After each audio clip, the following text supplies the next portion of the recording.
¿Qué tal amigos, amigas? Muy buenos días. Desde el Perú reciban un afectuoso saludo y la bienvenida como cada jueves a nuestros conversatorios en la Agencia de Noticias Andina. La Procuraduría Anticorrupción ha revelado la existencia de más de 21.000 casos de presuntas corruptelas registradas en todo el país. De estas cifras, Ayacucho tiene la cifra más alta entre todas las regiones, 1.200 casos.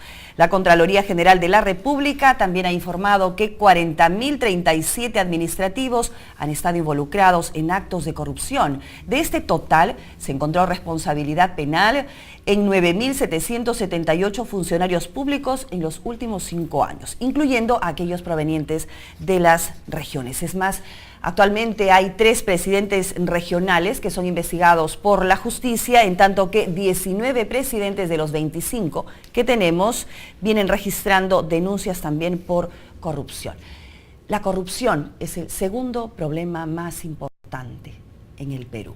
El primero es la delincuencia. Hoy vamos a hablar aquí en el conversatorio sobre la corrupción en los gobiernos regionales, en los gobiernos locales, en el propio Estado y lo que es más importante, cómo poder prevenirlo, cómo combatirlo. Hoy en la mesa de trabajo nos está acompañando, vamos a presentar ya a nuestras invitadas.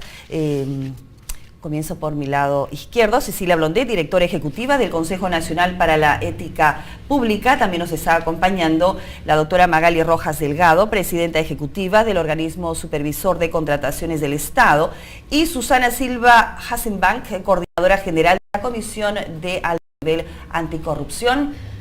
Todas damas, decían ustedes no, y nos está acompañando Fidel Gutiérrez en la mesa de conducción. ¿Qué tal, Fidel? ¿Cómo estás? Buenos días, Anabela. Encantado de estar en el programa y de conversar sobre un tema tan importante y tan de actualidad. Y espinoso, por cierto. ¿Por qué no comenzamos con Cecilia? Quizás esta percepción que tiene la ciudadanía de no confiar en sus autoridades, esta imagen tan grande que se ha venido dando, pareciera que es una cosa ya común. En todos los países nos dicen que esto es así. ¿Qué ha venido ocurriendo aquí en el Perú con el tema de la corrupción?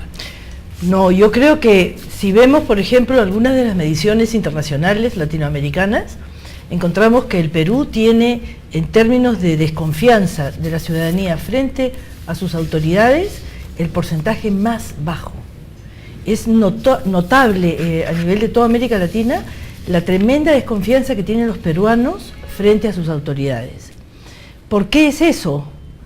Porque tenemos autoridades que no son referentes de autoridad propiamente. Porque tenemos, curiosamente, a 3 expresidentes investigados. Tenemos, como usted lo ha dicho, 19 presidentes regionales investigados en este momento o por entrar a un proceso de investigación. Entonces, la noción misma de autoridad no está clara para el ciudadano. Y la gente lo que piensa es, si eso hace la autoridad, pues entonces ¿por qué no lo voy a hacer yo? Y si encima tengo que pagar para que el Estado me dé algún servicio, porque de manera natural no lo hace, porque no funciona bien el Estado, porque tengo que pagar para conseguir una cama en un hospital, porque tengo que pagar para que el trámite de mi abuelita pueda seguir adelante en el Poder Judicial, porque tengo que pagar al policía porque me ha puesto una papeleta, porque tengo que pagar para todo para que funcione. Entonces, con todo eso, tanto en referentes de autoridad como en la práctica misma del día a día, lo que estamos viendo es que tenemos un Estado sobornable, una autoridad que no se merece llamarse autoridad. Recuerdo, perdóneme, en una entrevista usted dijo que el Estado peruano era no solo sobornable, sino fácilmente sobornable. ¿Usted sostiene todavía esto? Claro que sí. Desgraciadamente tenemos que reconocer que ese es un tremendo problema y tiene que ver con la debilidad institucional, tiene que ver con la falta de mecanismos de control. Miremos nomás el caso de Ancash. El caso de Ancash es un laboratorio interesantísimo, fatalmente interesantísimo, diría yo, de cómo se ha manifestado la corrupción. Han fallado los mecanismos de control institucional, han fallado los mecanismos de control político. ¿Dónde están los partidos políticos? Hay como 6 partidos políticos que están ahí, digamos que tienen representación. Ninguno ha salido, ha dado la cara y ha dicho, aquí he fallado yo, aquí hemos tenido este problema en esta provincia, etcétera. Ninguno. partidos políticos no asumen su responsabilidad frente a sus candidatos y a sus autoridades. Entonces tenemos autoridades de su cuenta y también tenemos problemas porque los gobiernos centrales, y digo no solamente todos los gobiernos centrales, desde Toledo hasta acá, también se han desentendido de los gobiernos regionales y de los gobiernos locales. En cierta manera, no ha habido un seguimiento, un monitoreo, una capacitación, un acompañamiento, y en cambio ha habido mucho dinero, ¿no? Fíjense, solamente en Ancash tenemos que en los últimos 5 años hemos tenido 2.800 millones de soles, en los últimos 5 años.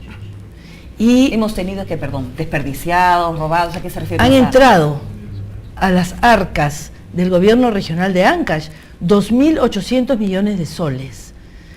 Y tenemos al mismo tiempo 20% de pobreza, brechas tremendas en términos de indicadores sociales, salud, educación de pésima calidad, y ahí nuevamente se tiene que pagar para todo, y si no se paga no funciona. Entonces, ¿cómo no vamos a entender que haya estos altos niveles de desconfianza?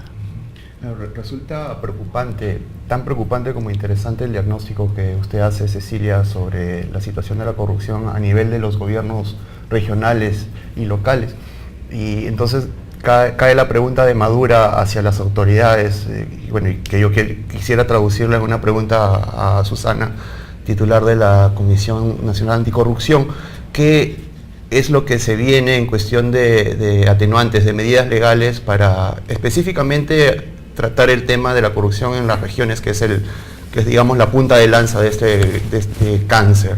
El primer Cornejo anunció algunas medidas, pero a grandes rasgos, y no sé si ya tendrían el detalle por estos días o los van a tener más adelante. Si nos explica, sería interesante. Sí, yo primero, antes de comentarles las acciones que se están previendo realizar desde el Estado, quiero señalar, aunarme un poco a la preocupación que ha planteado Cecilia. La situación es bastante compleja, hay efectivamente una alta desconfianza, pero creo que debemos tener cuidado en no generalizar. Yo creo que hay funcionarios honestos, hay buenos servidores públicos que quieren marcar de una manera distinta la gestión pública, pero que lamentablemente, efectivamente, los corruptos que lamentablemente están enquistados en algunas entidades hacen que se incremente esta desconfianza.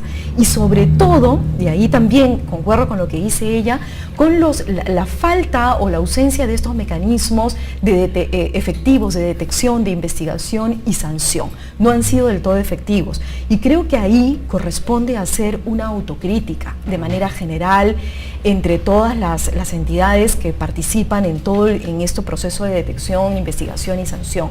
¿Qué ha faltado? Ha faltado sin duda. Pero respecto ya a tu pregunta referida a cuáles son los mecanismos legales que se tienen que implementar, en este momento se está hablando y se está mirando cómo se reorienta el proceso de descentralización. Hay mucho de lo que se hizo en el proceso de descentralización que no ha dado lugar a que se instalen adecuadamente los mecanismos de control.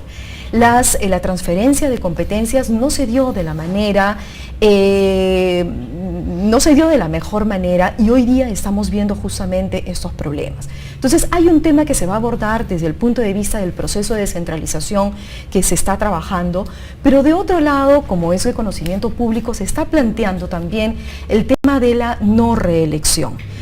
Yo creo al respecto que la reelección en sí misma no es mala, el problema es la ausencia de controles.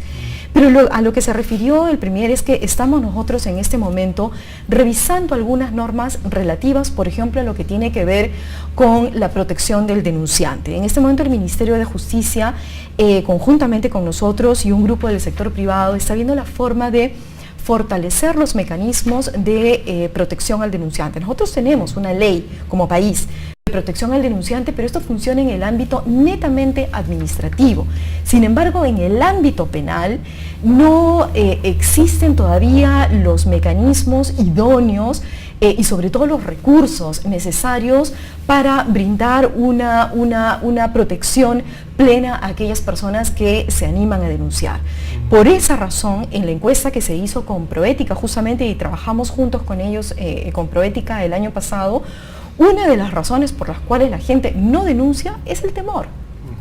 Temor a represalias, temor a amenazas y temor obviamente a su propia integridad. Entonces, sí creemos que es necesario, digamos, perfilar una política en la medida que se pueda brindar las seguridades del caso a la ciudadanía para que pueda denunciar, incluyendo además la posibilidad de recompensas, ¿no? Entonces, eso es algo que se está trabajando ya desde hace un tiempo en el Ministerio de Justicia y se va... Es muy interesante, ¿no? Pero sí. en el tema de la prevención, ¿qué tipo de medidas ustedes pueden estar proponiendo ahí para ejecutarlas lo más pronto posible? A ver, para nosotros el tema de la prevención es la transparencia, la rendición de cuentas, la posibilidad de que la ciudadanía tenga una mayor participación.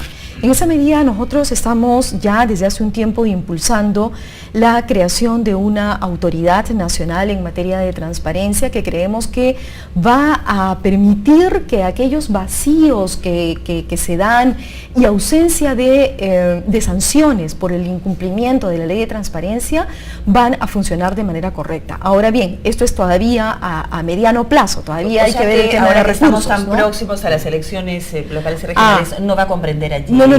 Para el tema, específicamente en el tema del proceso electoral, estamos en este momento también viendo la posibilidad de que se pueda dar mayor información a los ciudadanos respecto de los procesos penales en curso que tienen los candidatos a gobiernos regionales, a presidentes de gobiernos regionales y a alcaldes provinciales de capital de departamento. Esto estamos trabajándolo con el Consejo de la Prensa Peruana, con el Ministerio de Justicia, tenemos una reunión pronto con el Poder Judicial para ver los aspectos legales de esta iniciativa. Como ustedes deben saber, todas las personas tienen el derecho de presentarse y ser candidatos a cualquier puesto político de elección popular, y la única limitación es tener una sentencia firme vigente. Sin embargo, no es un impedimento tener un proceso penal en curso por delito de corrupción o narcotráfico o lavado de activos. Sin embargo, nosotros consideramos de que sí es posible y que sí se debe brindar información al ciudadano para que tenga mayores herramientas para realizar un mejor escrutinio respecto de ese ciudadano, respecto de ese candidato. Entonces, esto es algo que estamos trabajando, viendo los aspectos legales, porque tampoco queremos, transgredir lo que es el principio de la presunción de la inocencia tampoco. Que todavía no hay una sentencia plena y que la persona en efecto no tiene coartada ninguna libertad. Sí, es verdad, podría ser, pero para eso estamos viendo unos aspectos constitucionales, pero sí creemos que la ciudadanía tiene derecho a saber, o sea, nadie le va a impedir al candidato que postule. De hecho, en el proyecto de ley de modificación de la ley de partidos políticos que presentó de manera conjunta, no solamente RENIEC, OMPE y el Jurado Nacional de Elecciones, sino también tiene el aval, digamos, de IDEA y de transparencia, se plantea una modificación en el sentido de que se brinde información sobre los procesos penales en curso que tienen los candidatos. Y yo creo firmemente que eso es algo que los ciudadanos tienen derecho a saber, porque es una forma de, en todo caso, preguntarle, de ejercer el control ciudadano y preguntarle al candidato por qué razón se dio este proceso y que dé las explicaciones del caso, ¿no? Yo también quería conocer la opinión de la OSCE sobre un caso muy actual, que es el tema del señor congresista Gagó. Bueno, ahí tiene que ver mucho el hecho de que empresas vinculadas a la persona de este parlamentario hayan contratado con el Congreso concretamente, ¿no? Con alguna otra entidad del Estado. Entonces, viendo ese caso específico, ¿qué medidas existen o pueden darse para evitar que haya ese tipo de conflictos de intereses en lo que es la contratación del Estado por parte de gente que está vinculada al Estado, como en el caso de esta persona? ¿Cómo su entidad observa estas situaciones? Bien, primero ante todo muchas gracias por la invitación, y sí, efectivamente, si me permiten hacer una introducción al tema de contratación pública, que dentro de todo este esquema estatal tiene algunas particularidades, y es importante destacarlas justamente para contestarle la respuesta que me acaba de hacer, que es muy específica a un caso actual. El primer tema es que las entidades y los titulares de las entidades, por supuesto, son los primeros responsables en establecer su sistema de control interno. Normalmente se ha visto con mucho desdén o poca importancia toda la función logística que desempeñan los funcionarios que están ejerciendo o ejecutando esas adquisiciones, estas contrataciones desde hace muchos años atrás. Y eso ha llevado de repente a construir malas prácticas, a desdeñar el tema de desarrollo de capacidades y una serie de situaciones y distorsiones que nosotros hemos advertido ya como parte de esta gestión y estamos por supuesto atacando con una serie de programas de desarrollo de capacidades. Por un lado. Por otro lado, es el organismo supervisor el que entra en una supervisión de segundo piso, en forma selectiva y aleatoria para algunos procesos, porque se está hablando más o menos de 144.000 procesos al año en temas de procedimientos clásicos y no modalidades innovativas, y estamos hablando más de 10.000 millones de dólares al año también. Entonces, la cantidad de dinero, de adquisiciones, de procedimientos que se manejan es bastante alta y el organismo supervisor entra aplicando una serie de criterios cuantitativos y cualitativos, pero en forma selectiva, aleatoria y con una supervisión de segundo piso. En esos casos, y particularmente para efectos de la competencia del OCE, no advertimos o no participamos en la determinación de responsabilidades de los funcionarios públicos. Básicamente nuestra misión es entrar a subsanar el proceso, a intervenir para identificar alguna mala práctica, alguna irregularidad, algún vicio de nulidad y intervenir en un momento oportuno para que se subsane el proceso. Y cuando nosotros no podemos intervenir en ese momento oportuno por una denuncia que es posterior de repente a la adjudicación del acto o a la suscripción del contrato, en todo caso remitimos el tema a la Contraloría o al órgano de control institucional de cada institución. En ese sentido, en este marco de competencias, en el caso de los proveedores, sí somos competentes para sancionar a los proveedores que incumplan con alguna de las infracciones que la ley establece como infracciones expresamente establecidas. En el caso específicamente del congresista, él actualmente se encuentra impedido, él y sus parientes hasta el 4º grado de consanguinidad y 2º de afinidad, de contratar con el Estado. Es un impedimento absoluto, no solamente está relacionado al Congreso, está relacionado a cualquier entidad y a cualquier proceso a nivel nacional. Sin embargo, las regulaciones y la forma en que actualmente se han establecido estos impedimentos abarcan vinculaciones expresas, como por ejemplo la consanguinidad, que puede ser demostrable, el tema de la afinidad, que también puede ser demostrable, y también la vinculación empresarial, pero a término societario. Es decir, que existan acciones, que haya un poder, algún representante legal común, alguna forma societaria, registrada societariamente, que demuestre que hay una vinculación expresa en este caso.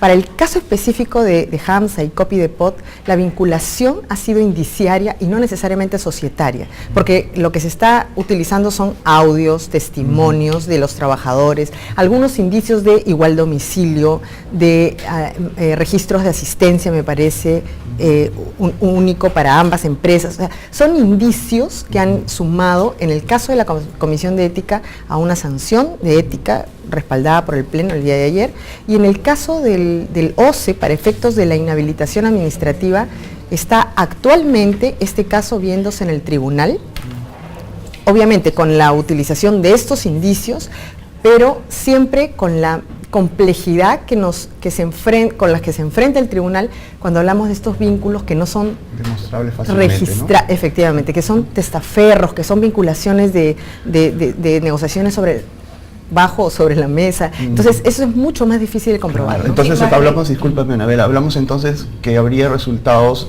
a un plazo, digamos, largo, si es que se llega a alguna conclusión en esta instancia, en el tribunal. Bueno, el tribunal es muy expedito en sus procedimientos en la medida en que cuente con toda la información completa. Muchas veces, y eso sí, bueno también ponerlo sobre la mesa y que las personas que nos están oyendo lo escuchen y lo conozcan, las mismas entidades no dan la información, ¿no? Entonces, no contamos con un procedimiento fluido de colaboración para que nosotros, a través del tribunal, podamos identificar la responsabilidad de los proveedores. Cuando pasa esto, bueno, además de nuestros apercibimientos normales, los remitimos al Sistema Nacional de Control, porque ya no podemos intervenir en lo que no es nuestra competencia. Pero en este caso entiendo que la mayor cantidad de pruebas ha sido relevada de de la prensa, que realmente también es un aliado excelente para la búsqueda de la verdad y la determinación de responsabilidades. Pero que probablemente puede estar reflejando una serie de situaciones similares, ¿no? Para ir cambiando ya de pregunta, usted quería aportar, nos pedía la palabra sobre ese tema. Anabela, Fidel, yo quería comentarles que justamente para prever estos conflictos de intereses, el congresista Iberico hace un tiempo planteó una iniciativa legislativa muy interesante que se trabajó conjuntamente con el Consejo de la Prensa Peruana y con la Defensoría del Pueblo, que es cómo se regula la declaración jurada de conflictos de intereses, ¿no? Entonces, esto permite que todos los funcionarios, o permitiría que todos los funcionarios al momento de ingresar al Estado, así como presentan su declaración jurada de bienes y rentas, tienen que presentar una declaración jurada de cuáles son sus relaciones comerciales que ha tenido en el pasado, cuáles son sus vínculos económicos, laborales que ha tenido en el pasado y también sus relaciones personales, familiares, de parentesco, para determinar justamente si es que se encuentran algunos familiares dentro del 4º grado de consanguinidad y por lo tanto prohibidos de contratar con el Estado, como ha señalado Magali. Entonces eso sí es bien importante. No basta eso, porque estamos viviendo en la práctica casos de gente que miente. Bueno, ya ahí estamos hablando de otro tema, ¿no? No sé si la mecánica lo permita. No tenemos una institución que pueda contrastar esa información en términos de consanguinidad y afinidad.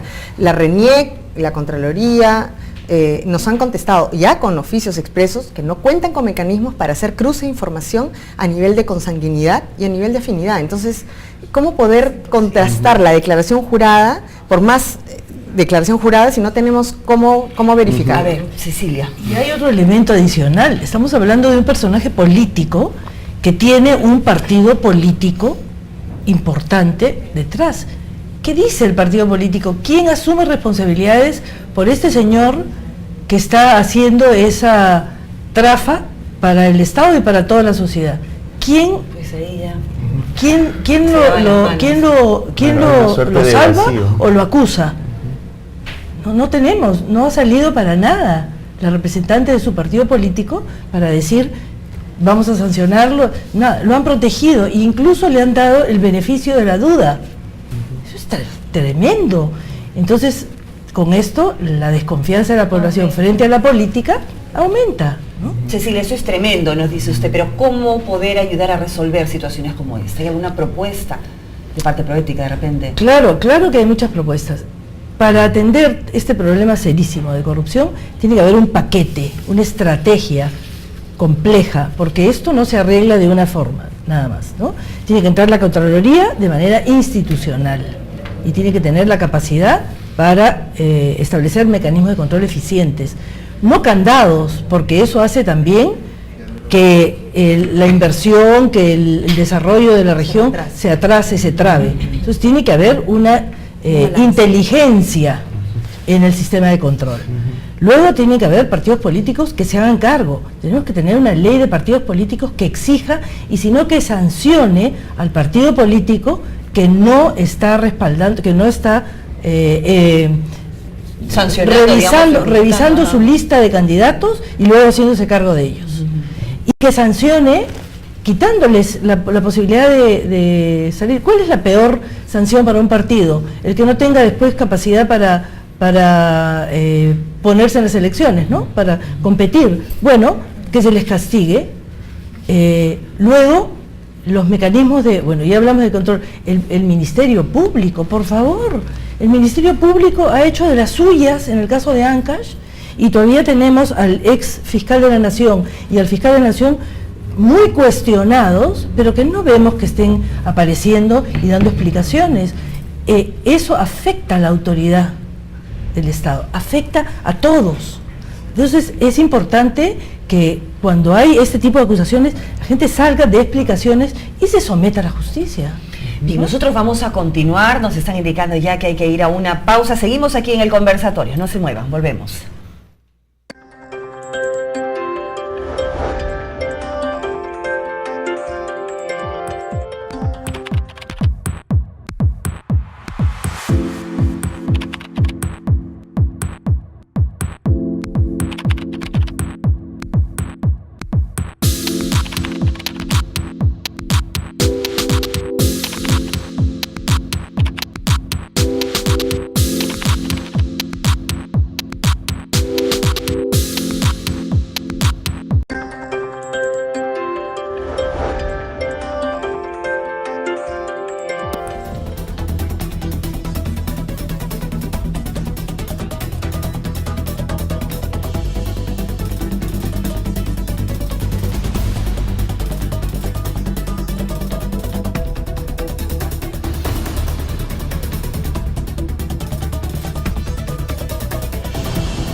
Continuamos en nuestro conversatorio a través de la Agencia de Noticias Andina, hablando sobre los actos de corrupción que se pueden estar presentando en gobiernos locales, regionales, a nivel del propio Estado, y qué se puede hacer para prevenir o combatir. Hay cifras que nos ayudan a cada ciudadano y ciudadana peruana a saber realmente cómo estamos andando. Como por ejemplo, preguntarle aquí a Magali Rojas, ¿verdad? Si es que ustedes tienen una cifra de cuántos casos es que ustedes han elevado a la propia Contraloría General con indicios de perjuicio económico, por ejemplo, en contra del Estado, que eso es ya, ahí hay dos temas. Nosotros intervenimos en varios momentos en el proceso de selección, básicamente acotado al tema de contrataciones.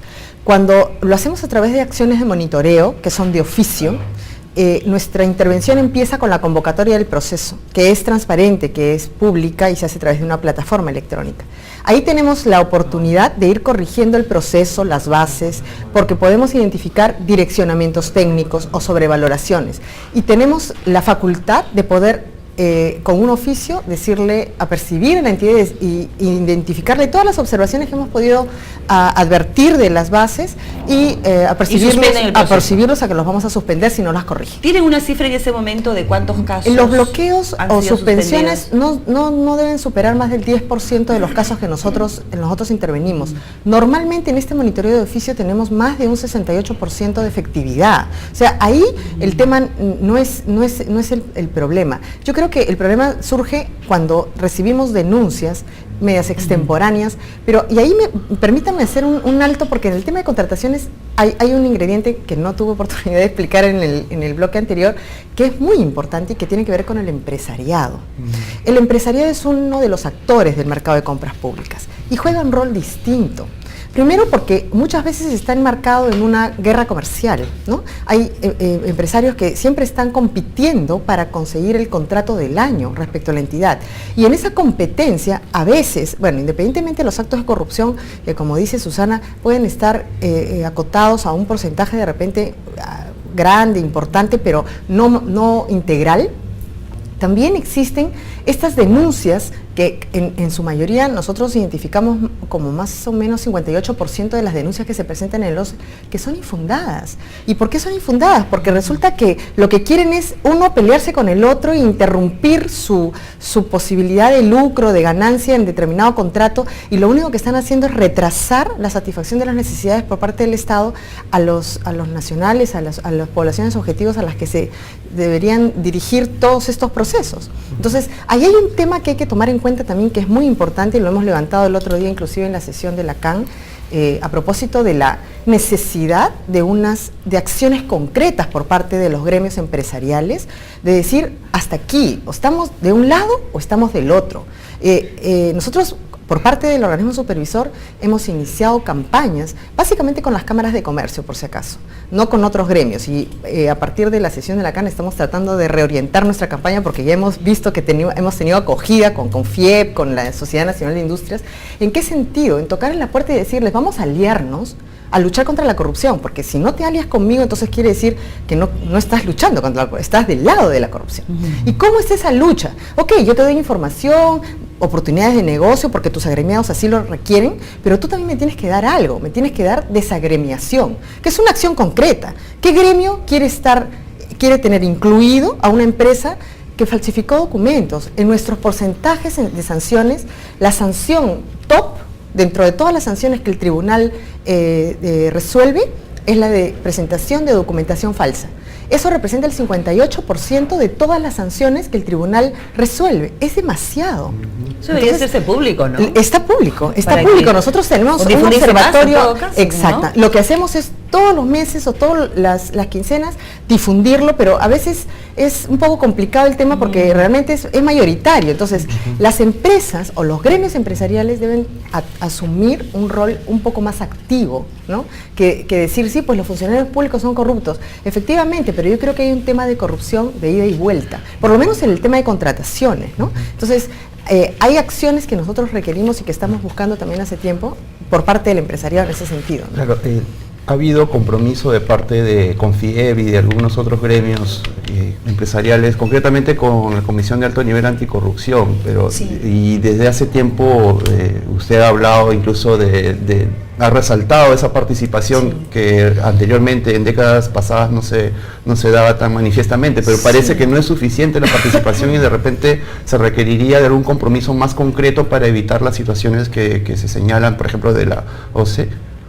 A ver, yo lo que quiero aquí es rescatar la participación muy activa que está teniendo los tres principales gremios empresariales en nuestro país, que son la Sociedad Nacional de Industrias, la CONFIED y la Cámara de Comercio. Los tres efectivamente participan en la CAN y hemos tenido acciones muy concretas, como lo señalaba Magali, por ejemplo, en la línea de establecer compromisos de integridad con los empresarios.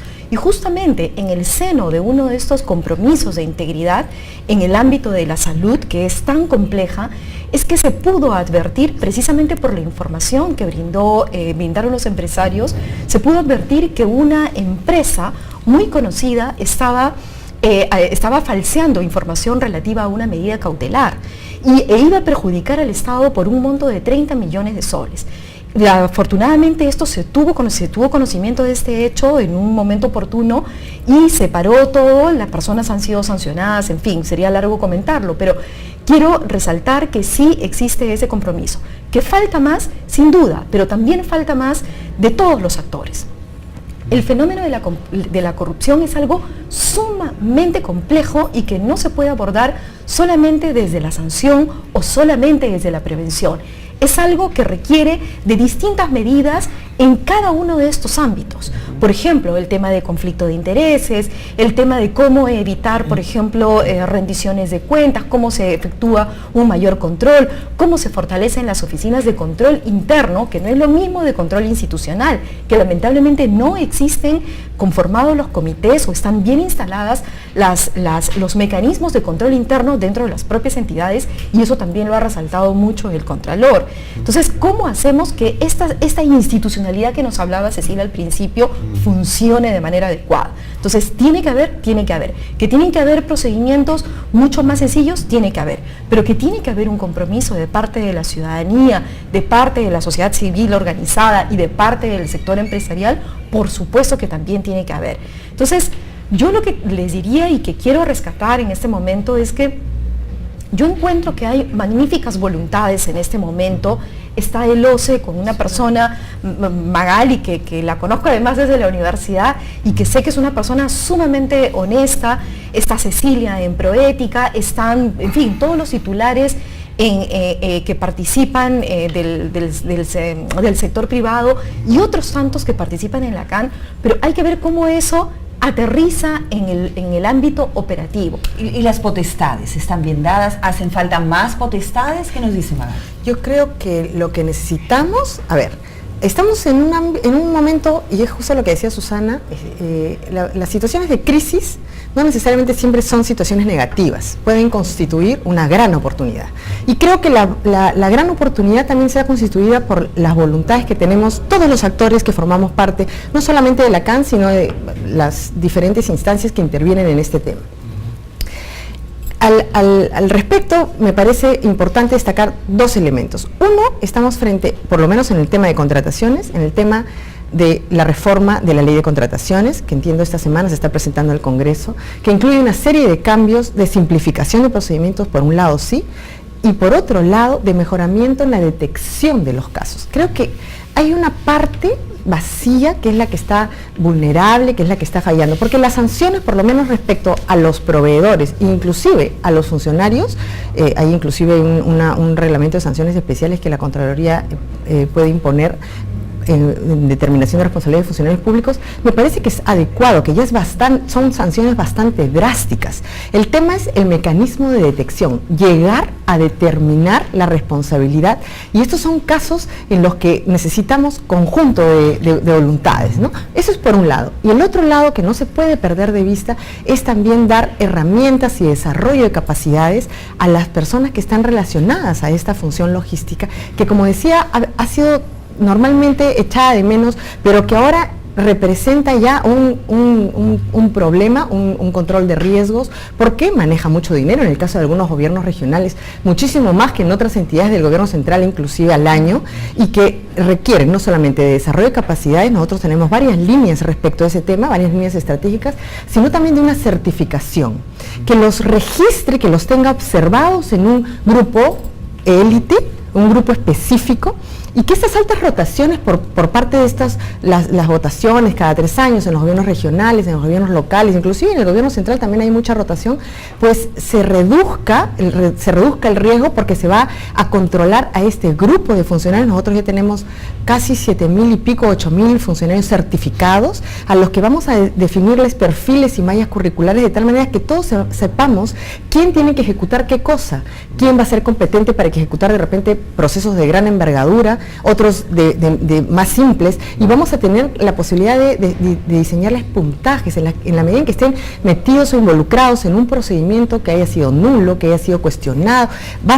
Y si salen de este grupo, no van a poder seguir haciendo de las suyas. Entonces, creo que en la medida en que acotemos y fortalezcamos este grupo de funcionarios logísticos, que son la unidad que sirve de herramienta para el proceso de selección y para este lado de la corrupción, porque efectivamente este es un lado nada más, podría ayudar muchísimo el tema, ¿no? Yo le escucho a usted atentamente, la siento muy optimista. Lo soy, sí. Pero a la vez estoy recordando que en esta misma mesa estuvo el presidente de la Asamblea Nacional de Gobiernos Regionales, quien nos decía que, según su opinión, ellos sí son lo suficientemente fiscalizados, ellos sí tienen los entes que los puedan inspeccionar, en fin, puedan saber en qué están gastando, que era un asunto de moral, que era un asunto de gente, que era un asunto de personas. O sea, no es que todas estas herramientas no estuvieran a la mano de Dios, era un asunto simplemente, tú eres corrupto o no eres corrupto. O sea, en esencia el ser humano, ¿cómo debe de ir trabajando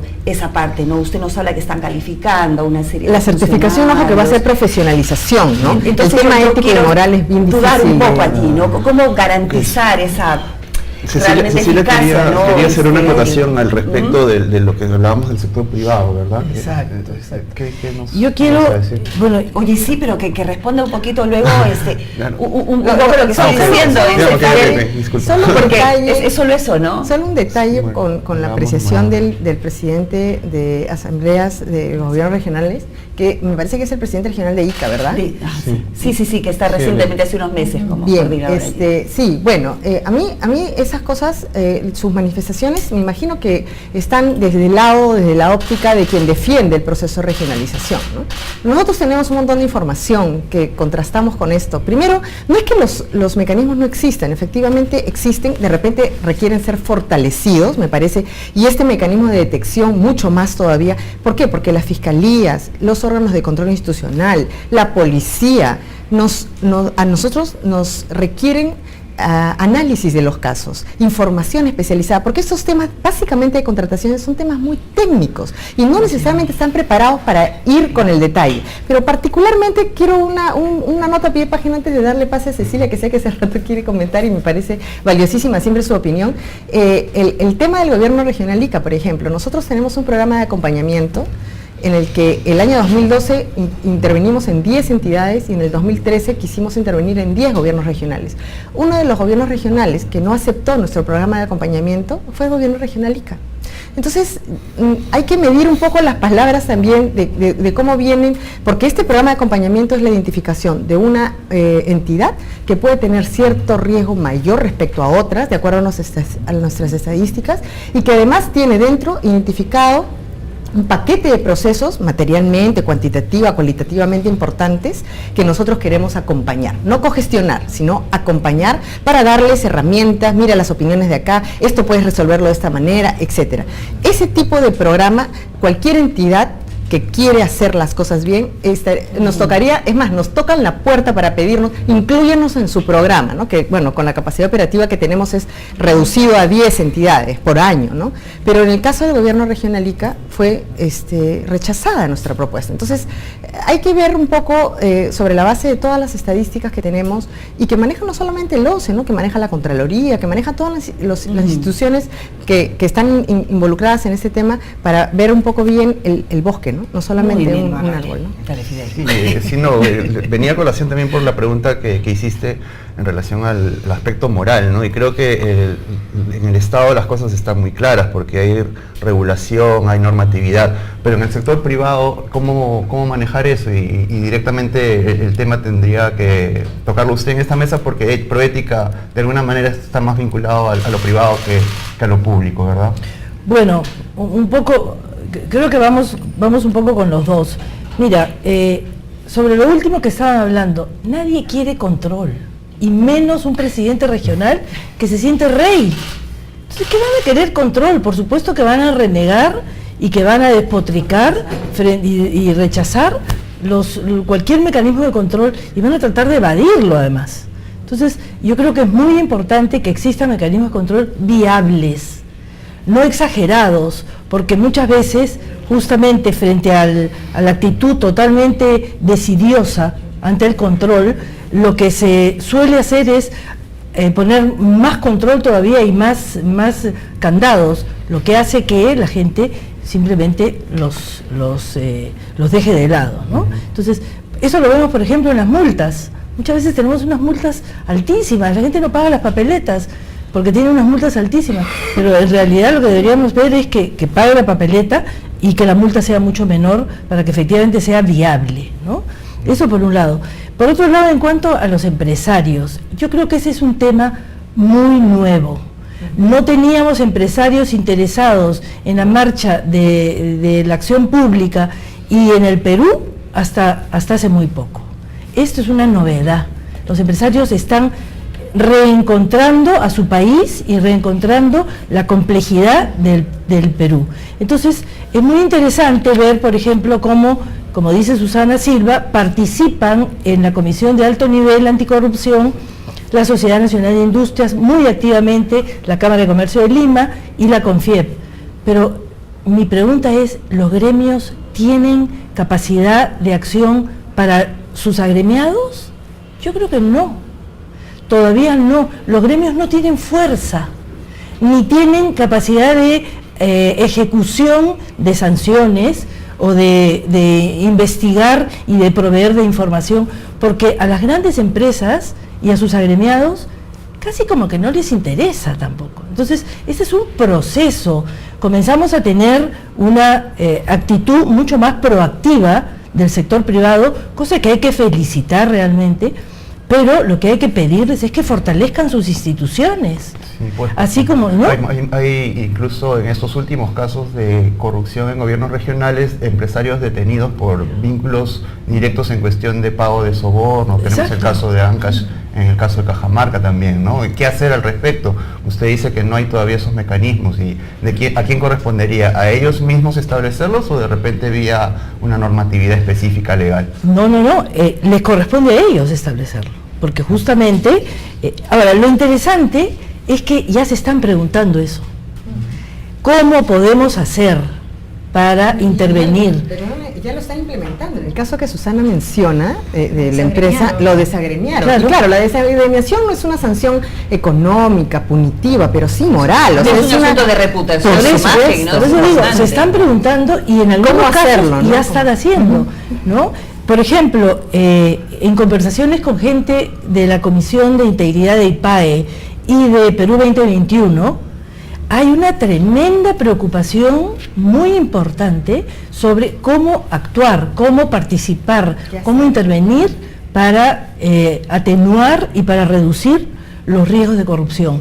Y entonces está en eso, bueno, es un problema de certificación de gobiernos locales y de gobiernos regionales, es un problema de premios y castigos, es un problema por dónde va la acción del sector privado, por dónde debe ir y qué cosas es lo que pueden hacer. Entonces creo que la situación, como decía Magali Rojas, es muy interesante porque de la crisis pueden salir oportunidades importantes, hay que aprovecharlas. Cecilia, permítame hacer un paréntesis. Proética está viajando al interior del país, está coordinando en toda esta lucha contra la corrupción con los gobiernos regionales. Ante tantas denuncias de los propios gobiernos regionales, allí, ¿qué percepción tiene usted? Es como si usted llegara a trabajar con un grupo que está con una dudosa confiabilidad, que la ciudadanía pues no cree mucho en ella. no sé, manifieste, por favor, ese sentir allí, a mí me inquieta, ¿no? Es bien preocupante, porque nuevamente encontramos que hay muchas autoridades que sí tienen mucho interés en que esto se resuelva, se atienda, pero el Estado nuestro es un Estado muy desarticulado, que no tiene experiencia, costumbre y cultura de trabajar en equipo, de trabajar en conjunto. Entonces, por un lado está la Procuraduría Anticorrupción, que no logró que el MEF le diera los fondos y por lo tanto tiene 2 personas casi sin recursos. Por otro lado está el Ministerio Público, que tiene una capacidad muy limitada porque tiene que remitirse a lo que le mandan las directivas desde Lima. Por otro lado tienes, y así vas viendo cada una de las instituciones. La Contraloría tiene también poquísima gente que no responden a ellos, sino que responden, ya lo hemos visto, lo hemos dicho muchas veces, contratados por las propias autoridades regionales. Entonces, tienes un problema y no es que se sientan y conversan y discuten y toman decisiones. No lo pueden hacer. Y finalmente, tienes un presidente regional que debería convocar al Comité de Coordinación Regional, justamente para centrar a todas las autoridades con los alcaldes y identificar cuáles son los proyectos de inversión que se están haciendo, cómo controlarlos, y no los reúne. Entonces tenemos realmente problemas muy serios de coordinación interinstitucional y de coordinación intergubernamental. El Poder Ejecutivo, por ejemplo, tiene los Conecta MEF, ok, pero los Conecta MEF se quejan los presidentes regionales que solamente es casi como una mesa de partes y que no termina haciendo lo que debería hacer para apoyar a autoridades que están recibiendo mucho más dinero del que tenían capacidades para gestionar. Entonces, hay problemas por todos lados. Tareas, más que verlo como problemas pendientes allí que mejorar. Este tema de desarticulación que ha mencionado Cecilia es clave, porque en realidad cuando nosotros hablamos de corrupción ya sabemos un fenómeno complejo donde tienen que entrar distintas entidades del sector público, de la sociedad civil, el sector privado, y lamentablemente no se están sentando a conversar. Por esa razón, desde la Comisión de Alto Nivel Anticorrupción y con la ley que se dio, se planteó la necesidad de que hubieran estos espacios de coordinación que se denominan comisiones regionales anticorrupción.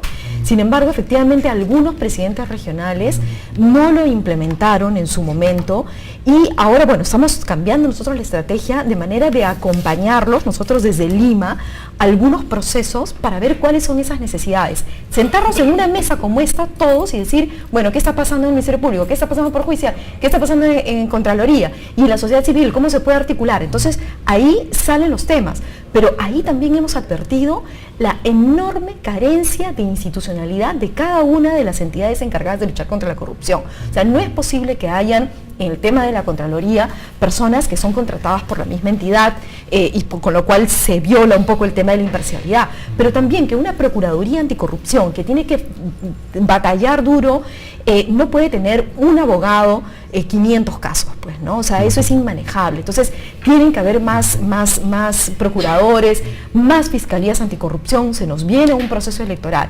Estos temas que ahorita estamos hablando han sido planteados recién en la sesión última que hemos tenido el lunes, ¿no? Ha sido.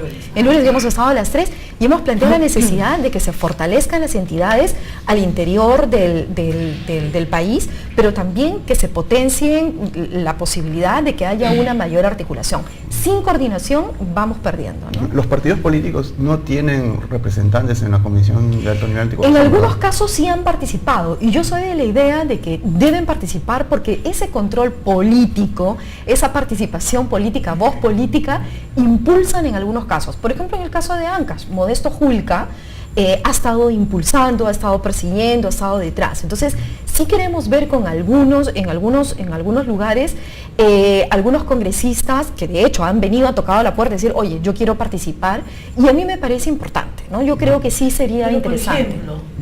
Por ejemplo, el Congreso tiene un asiento en la Comisión Anticorrupción, no va. Y en el acuerdo nacional, los partidos políticos todos tienen representación.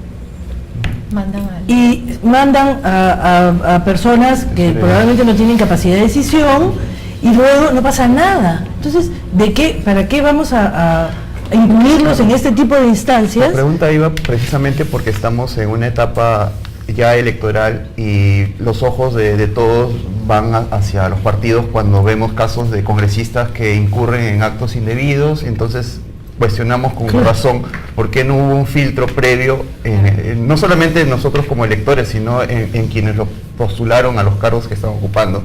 Y bueno, que es lamentable que no haya, digamos, un compromiso expreso de parte de esas agrupaciones en una instancia como la CAN, ¿no? Por ejemplo, ¿no? Eso no sé si sería factible implementarlo en algún momento. Sí, mira, Fidel, te comento que en la última sesión quien planteó y exigió que estuviera el representante legislativo fue el presidente del Poder Judicial.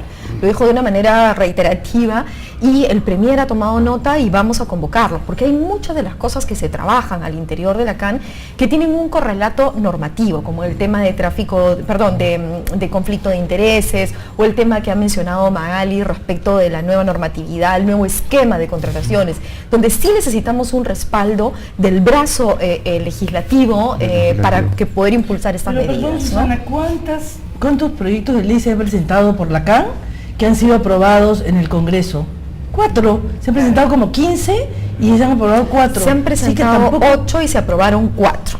Sí, se han presentado 8 y se aprobaron 4. Entonces, sí, hay algunos, pero fíjate, el de conflicto de interés. Perdóname, pero se han presentado más. Bueno, ahorita de repente puede ser. Puede ser. Yo ahorita recuerdo 8 que se han presentado y 4 que han sido aprobados. Pero mira, bueno, pero fuera como fueran muy pocos, ¿no?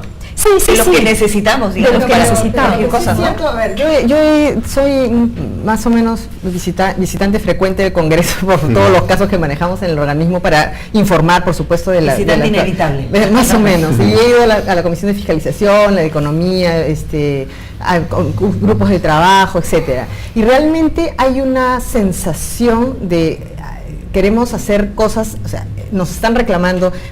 Recibimos proyectos de ley para modificar, ajustar la ley. Nosotros estamos presentando una reforma integral que va a cambiar un poco la estructura normativa completa de la ley, de todo lo que es el régimen de contrataciones públicas. Y muchos congresistas de los que yo he podido tener ocasión de hablar tienen ya esa sensibilización de que efectivamente hay que construir mayor transparencia, construir mayor rendición de cuentas, determinar mejor las responsabilidades de cada uno de los actores. O sea, yo creo que esa voluntad política está ahí y el momento de crisis, como decía, sí, efectivamente es un momento de crisis, pero creo que también se identifica que hay iniciativas de diferentes frentes que están involucrados en el mismo problema, pero una iniciativa positiva, en el sentido de construir de una vez por todas una solución al problema, ¿no? Sí. Bueno, eso está muy interesante y cada vez más interesante, pero el tiempo lamentablemente ya nos venció. Entonces vamos a cerrar más bien con una ronda de reflexiones o alguna idea general que ustedes necesiten hacer. Por favor, vamos a comenzar con Cecilia, por favor. Ya, un minutito, por favor, Cecilia, sí. Sí, yo creo que aquí hay que tener voluntad política para luchar contra la corrupción. Y eso es lo que no se está viendo en este momento. Hay mucho palabreo, pero poca acción. Hay que poner recursos para fortalecer las instituciones, hay que fortalecer el proceso de descentralización. Es importante que el Ministerio Público, de una vez por todas, muestre mecanismos de reordenamiento y de reforma, porque es ahí donde se hacen las investigaciones y donde ha fallado terriblemente, por lo menos en el caso de Ancash. Es importante que haya, que el gobierno nacional que el gobierno ejecutivo esté presente en las regiones y acompañe sobre todo en los lugares en donde hay una buena dotación de canon para que los mecanismos, todos los mecanismos de control y de promoción de la inversión funcionen.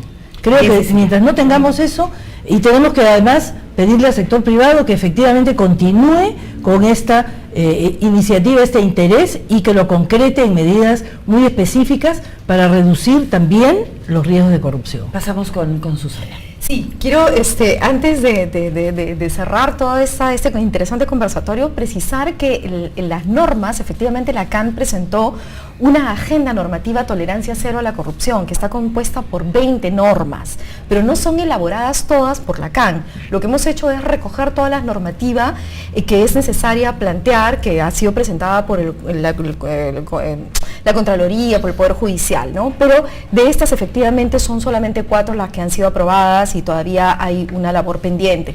Resaltar la voluntad política de algunas autoridades, pero hace falta mucho más. O sea, nos estamos quedando todavía estamos a mitad de camino, hay muchísimas cosas todavía por trabajar, se requiere de una participación de la ciudadanía también, que entienda que no puede ser cómplice de la corrupción, que tiene que denunciar, pero para ello el propio Estado tiene que darle todos los mecanismos, todas las garantías necesarias para que esa denuncia se pueda hacer de manera eficiente. En eso estamos trabajando y esperamos que esto pueda tener un resultado concreto, ¿no? Bien, muchas gracias. Vamos con usted, Magali. Bien, bueno, fortalecer un poco los comentarios hasta ahora, creo que debemos priorizar en destinar recursos y viabilizar políticamente, técnicamente, jurídicamente y económicamente ese tipo de propuestas.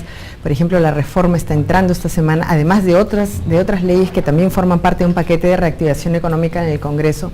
Y bueno, entonces es la oportunidad para demostrar que efectivamente queremos un cambio, ¿no?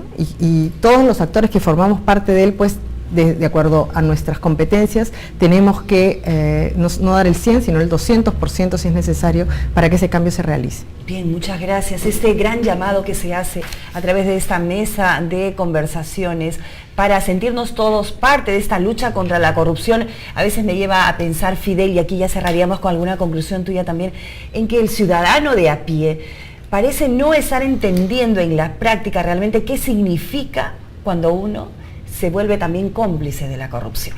Dejamos de lado precisamente una serie de servicios básicos para la población en general. Estamos disminuyendo la construcción de colegios, servicios de agua, servicios de luz, en fin, nos estamos perjudicando a nosotros mismos. ¿Cómo podemos cerrar esa No nos damos conversación? cuenta de eso y creo que ya responde esa situación a un problema cultural y de identificación con lo que entendemos como nación. Durante toda nuestra historia no hemos tenido muy claro eso, y creo que por ahí habría que buscar la raíz de esta desestructuración que la vemos no solamente a nivel institucional o estatal, sino también en nuestro propio comportamiento y la posición que tenemos frente a lo que tú señalas, hacia el bien común. E incurrir en corrupción, sea dándole una coima a un policía o tratando de sacar ventaja en alguna licitación, es atentar contra nuestros propios intereses como país, ¿no? Y creo que si empezamos a entenderlo así, algo puede ir cambiando, ¿no?